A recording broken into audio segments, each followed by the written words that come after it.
The divine council is a concept known throughout the ancient Near East. For instance, it's mentioned in Enuma Elish and Atrahasis with the Anunnaki. The Anunnaki of the Great Divine Assembly said this and that. 4 or 5 times in that story, the divine council, the divine assembly is mentioned. It is the high god or gods and their bureaucratic entourage, the heavenly host of which angels are merely one member category. In all ancient Mediterranean religions, including Israel, the council met at specific places, usually the abode of the high god. And although there are council parallels between the Hebrew Bible and cuneiform sources, the most explicit parallels are between the Hebrew Bible and its closest geographical and linguistic neighbor, ancient Ugarit, which is ancient Syria. Ugaritic, by the way, if you like languages, if you want to study these someday, Ugaritic is the closest language linguistically to biblical Hebrew. There are a number of words in the Hebrew Bible. They're called hapax legomena. That's a fancy way of saying words that only show up one time. And you've heard me saying that meaning is determined by context. Well, if you only have a word that shows up one time, how do you really know what it means? Because you don't have anything to compare it to. Well, when the Ugaritic tablets were discovered, a lot of those words that only show up one time in the Hebrew Bible were in that language, consonant for consonant. And so Semitic linguists looked at that and said, boy, this will really give us some help here because there's such a close language overlap here between the two. So it's been very useful.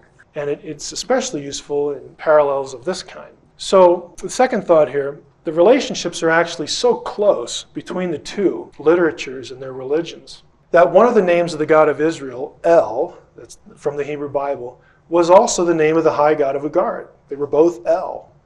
El's vizier, or his vice-regent, who was called the ruler of the gods, was Baal. That's a title he gets. This proximity and terminology was one reason why Baal was the chief nemesis of Israel's prophets. Israel also had a second power in heaven, a second God, if you will, a second vizier. In the Old Testament, this is my dissertation, and I like to talk about my dissertation, even though it was such a point of suffering in my life for so many years. But it actually has value. No, what happened was, in the Israelite religion, in the Israelite version of the council, you can't have Yahweh and another God separate from Yahweh ruling the cosmos. So what the Israelites did, which was really kind of clever, was they said the second person is Yahweh's essence manifested in a different form. So you don't have Yahweh competing with another God. You have Yahweh and then his essence manifested differently. There are some real plain examples. The name, there are passages in the Old Testament where the name does this, the name does that, the name goes out to battle. It's sort of euphemistic, but the technically correct term is that this is a hypostasis of Yahweh. It's Yahweh's essence manifested separate from him. It is him, but it isn't. This is the basis, it's the beginning point for binitarianism in Jewish thought. Now later the Spirit of God is going to be spoken of the same way. That's where we get Trinitarianism. It's actually Jewish. It's not something the Christians invented. It's well known in Middle Judaism. The Malach Adonai, the angel of the Lord, God says, this angel is different than all the other ones because my name is in him.